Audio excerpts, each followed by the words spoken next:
बिस्मिल्लाहिर्रहमानिर्रहीम। आज का जो हमारा लेक्चर है वो है बायोमोलिक्यूलर न्यूक्लियोफिलिक सब्स्टिट्यूशन रिएक्शन। इससे पहले हमने डिस्कशन की about unimolecular nucleophilic substitution reaction. Unimolecular substitution reaction को हम SN1 भी बोल सकते हैं। बायोमोलिक्यूलर न्यूक्लियोफिलिक सब्स्टिट्यूशन रिएक्शंस को आप लोग क्या बोल सकते हैं? SN2 reaction. इसको SN2 रिएक्शन भी बोला जाता है।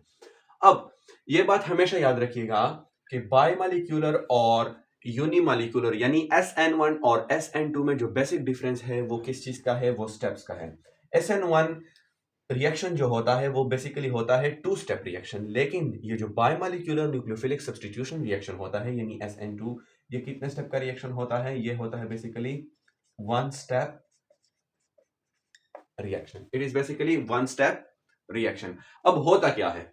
होता यह है, हम पहले इसका थोड़ा मैकेनिज्म सीख लेते हैं, उसके बाद हम इसके नोट्स भी लिख लेंगे। क्लियर हो रहा है कि नहीं?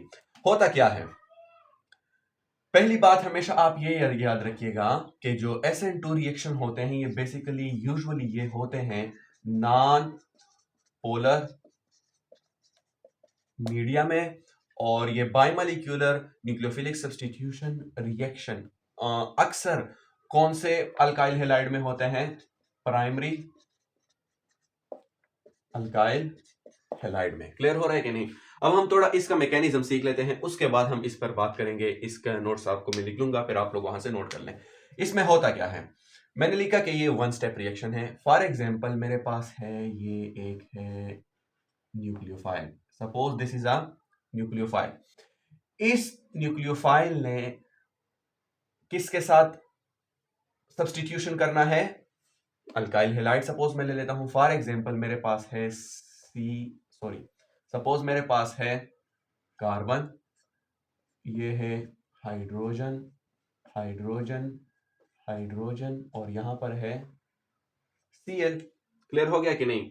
This is an alkyl halide और ये है न्यूक्लियोफाइल। अगर यहां पर मैं देखूं तो ये क्लोरीन भी क्या है मेरे पास? ये भी एक न्यूक्लियोफाइल है। ये पूरा मॉलिक्यूल मेरे पास हुआ क्या? सबस्ट्रेट का। और ये वाला जो हुआ इसको हम बोलते हैं न्यूक्लियोफाइल। हमने पढ़ा है कि SN2 या सब्स्टिट्यूशन रिएक्शन ऐसे रिएक्शंस होते हैं जिसमें स्ट्रॉन्ग न्यूक्लियोफाइल किसी मॉलिक्यूल या सबस्ट्रेट पर अटैक करेगा और एज ए रिजल्ट इस सबस्ट्रेट से वो वीक न्यूक्लियोफाइल को क्या कर लेगा? निकाल लेगा और उसकी जगह खुद को घुसा देगा। क्लियर हो गया कि नहीं? अब क्या हो जाएगा? ये न्यूक्लियोफाइल कर लेता है इस पर अटैक। क्या कर लिया इसने? इस पर कर लिया अटैक। जिस तरह ये न्यूक्लियोफाइल इस कार्बन पर करेगा क्या? अटैक। जिस तरह ये न्यूक्लियोफाइल इस कार्बन पर करेगा क्या? Attack. As a result carbon और क्लोरीन के दरमियान जो कोवेलेंट बॉन्ड बना है वो स्टार्ट हो जाएगा किस चीज में? टूटने में। तो ये ऐसा स्ट्रक्चर बन जाएगा। ये स्ट्रक्चर कुछ ऐसा हो जाएगा। कार्बन के साथ कितने हाइड्रोजन है? 3 हाइड्रोजन है। तो देखे जरा, क्लोरीन के साथ जो बॉन्ड है ये क्या हो गया? मैं डॉटेड से शो कर रहा हूं, यानी ये वाला बॉन्ड क्या हो रहा है? वीक हो रहा है, यानी ये टूट रहा है। और ये जो नया न्यूक्लियोफाइल है इसके साथ कार्बन का नया बॉन्ड बन रहा है। क्लियर हो गया कि नहीं? और ये जो रिएक्शन हो रहा है ये रिएक्शन हो रहा है 1 स्टेप में। यानी अगर हम SN1 की बात करें उसमें क्या होता था? पहले ये सबस्ट्रेट की आयनाइजेशन हो जाती थी, उसके बाद इस सबस्ट्रेट पर आयनाइजेशन के बाद जब ये कार्बोकेटाइन बना देता था तो उसके बाद ये न्यूक्लियोफाइल उस पर अटैक करता था। लेकिन यहां पर कार्बोकेटाइन की फॉर्मेशन नहीं हुई क्योंकि ये रिएक्शन हो रहा है नॉन पोलर मीडियम में। क्लियर हो रहा है कि नहीं? इस रिएक्शन में एक ही स्टेप में न्यूक्लियोफाइल अटैक भी करेगा और उसी स्टेप में वो न्यूक्लियोफिल जो है लिविंग ग्रुप वो निकलेगा भी। तो देखें, न्यूक्लियोफाइल ने कार्बन पर अटैक किया। कहां से अटैक किया? बैक साइड से। उस साइड से अटैक नहीं कर सकते क्योंकि वहां पर बड़ा ग्रुप पहले से अटैच है। अटैक किया। जिस तरह न्यूक्लियोफाइल ने कार्बन पर पार्शियल पॉजिटिव सेंटर पर अटैक किया तो न्यूक्लियोफाइल बॉन्ड बना रहा है, क्लोरीन बॉन्ड तोड़ रहा है। तो वो स्टेट किसी भी केमिकल रिएक्शन में, वो स्टेट जिसमें बॉन्ड फॉर्मेशन इक्वल हो बॉन्ड ब्रेकिंग के एक्सटेंड के, यानी इस तरफ से जितना बॉन्ड बन रहा है उस तरफ से उतना ही बॉन्ड टूट रहा है। तो इस स्टेट को हम बोलते हैं ट्रांजिशन स्टेट। तो अगर आपसे कोई पूछे कि SN1 और SN2 में दूसरा कौन सा डिफरेंस है, तो आपने जवाब देना है कि SN1 में ट्रांजिशन स्टेट नहीं बनता और SN2 में ट्रांजिशन स्टेट बनता है। यहां तक क्लियर हो गया कि नहीं? अब अगर मैं SN2 रिएक्शन का क्या निकालूं, अगर मैं SN2 रिएक्शन का मैं निकालूं, मैं बोल सकता हूं रेट। तो मैं रेट निकाल सकता हूं कि rate will be equal to K. देखें, वन स्टेप रिएक्शन है और एक स्टेप में कितने मॉलिक्यूल इन्वॉल्व है? 2। तो न्यूक्लियोफाइल का भी इन्वॉल्व है मॉलिक्यूल और साथ में सबस्ट्रेट का भी। सही है। तो इसका रेट ऑफ रिएक्शन क्या हो जाएगा? रेट ऑफ रिएक्शन दोनों मॉलिक्यूल पर डिपेंड करता है, यानी इसके रेट ला में कितने मॉलिक्यूल इन्वॉल्व है? 2 मॉलिक्यूल इन्वॉल्व है। दैट्स व्हाई इस रिएक्शन को हम बोलते हैं बाइमॉलिक्यूलर। बाइमॉलिक्यूलर का मतलब होता है 2 मॉलिक्यूल्स इन्वॉल्व होते हैं SN2 रिएक्शन के रेट डिटरमाइनिंग स्टेप में। और अगर मैं SN2 का ऑर्डर निकालूं, ऑर्डर क्या हो जाएगा? वो भी क्या हो जाएगा? 2। इसी रेट ला से हम इसका ऑर्डर भी निकाल सकते हैं। 1 + 1 क्या हो जाएगा इसका ऑर्डर? 2। तो SN2 का ऑर्डर ऑफ रिएक्शन 2 होता है। रेट ऑफ रिएक्शन इसको हम बाइमॉलिक्यूलर क्यों कहते हैं? क्योंकि इसके रेट ला में कितने मॉलिक्यूल, रेट डिटरमाइनिंग स्टेप में कितने मॉलिक्यूल इन्वॉल्व है? 2। अब आप लोग सोचेंगे कि ये स्लो स्टेप होगा कि फास्ट स्टेप होगा। तो इस स्टेप में कितने मॉलिक्यूल इन्वॉल्व थे? 2। और SN1 में सिर्फ एक मॉलिक्यूल था, इसलिए उसको हम SN1 बोलते हैं। इससे आगे क्या हो जाएगा?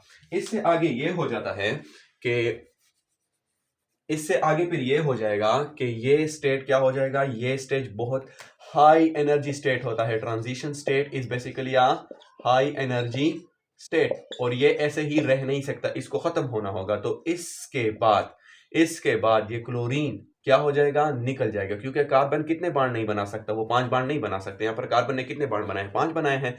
तो इसने अपने 4 बांड के लिए मतलब खत्म करने हैं। तो क्या हो जाएगा? ये न्यूक्लियोफाइल हमेशा के लिए कार्बन के साथ अटैच हो जाएगा और क्लोरीन जो है ये एज ए नेगेटिव आयन यहां से रिमूव हो जाएगा। तो यहां पर इस रिएक्शन को हम बोलते हैं SN2। यहां पर मैं आपको एक दूसरी कमाल की बात बताता हूं, स्टीरियोकेमिकल एविडेंस। यहां पर मैं आपको एक दूसरी बात बताता हूं, स्टीरियोकेमिकल एविडेंस। मैं नीचे वाला मिटा रहा हूं। देखें, इसका स्टीरियोकेमिकल एविडेंस क्या हो जाएगा? स्टीरियोकेमिस्ट्री पर क्या असर होगा? तो स्टीरियोकेमिस्ट्री पर यह असर होगा कि जब भी SN2 केमिकल रिएक्शन होता है तो SN2 केमिकल रिएक्शन में इन्वर्जन ऑफ कॉन्फ़िगरेशन हो जाता है। इन्वर्जन ऑफ कॉन्फ़िगरेशन हो जाता है, यानी सबस्ट्रेट की जो कॉन्फ़िगरेशन है वो 100% क्या हो जाती है? इन्वर्ट, बदल जाती है। यहां पर देख लें, यहां पर न्यूक्लियोफाइल कौन से साइड पर अटैच है? यहां पर न्यूक्लियोफाइल अटैच है इस साइड पर। लेकिन जब रिएक्शन हुआ SN2, प्रोडक्ट कौन सा बना? प्रोडक्ट में न्यूक्लियोफाइल अब लेफ्ट की तरफ आ गया। मैं बोल सकता हूं कि अगर सबस्ट्रेट S टाइप था, ऑप्टिक मतलब अगर ये S टाइप था, स्टीरियोकेमिस्ट्री की मैं बात कर रहा हूं, तो प्रोडक्ट जो बनेगा वो कौन सा टाइप बनेगा? वो R टाइप बन गया। तो मैं बोल सकता हूं कि SN2 रिएक्शन में किसी सबस्ट्रेट मॉलिक्यूल की स्टीरियोकेमिस्ट्री बिल्कुल इन्वर्ट हो जाती है, उसकी कॉन्फ़िगरेशन बिल्कुल इन्वर्ट हो जाती है। आई होप यहां तक आपको समझ आया होगा। इसको SN2 क्यों बोलते हैं? ये नॉन पोलर मीडियम में होता है। नॉन पोलर मीडियम में इसलिए होता है क्योंकि SN2 में आयंस नहीं बनते। ये वन स्टेप रिएक्शन है। ये अक्सर प्राइमरी अल्काइल हैलाइड में होते हैं। प्राइमरी अल्काइल हैलाइड में इसलिए होते हैं क्योंकि प्राइमरी अल्काइल हैलाइड का जो कार्बोकेटाइन होता है वो लेस स्टेबल होता है। क्लियर हो गया कि नहीं? क्योंकि यहां पर आयन नहीं बनते। दूसरी बात, स्टीरियोकेमिस्ट्री के बारे में हमने बात की, इसके ऑर्डर ऑफ रिएक्शन के बारे में बात की। आई होप यहां तक आप लोगों को क्लियर हुआ होगा। इसके नेक्स्ट लेक्चर में मैं आपको इसके जो मैंने बातें की वो आपको मैं लिखाई फॉर्म में इंशाल्लाह दिखा दूंगा और हम वहां पर और भी इसको समझ लेंगे। Thank you very much.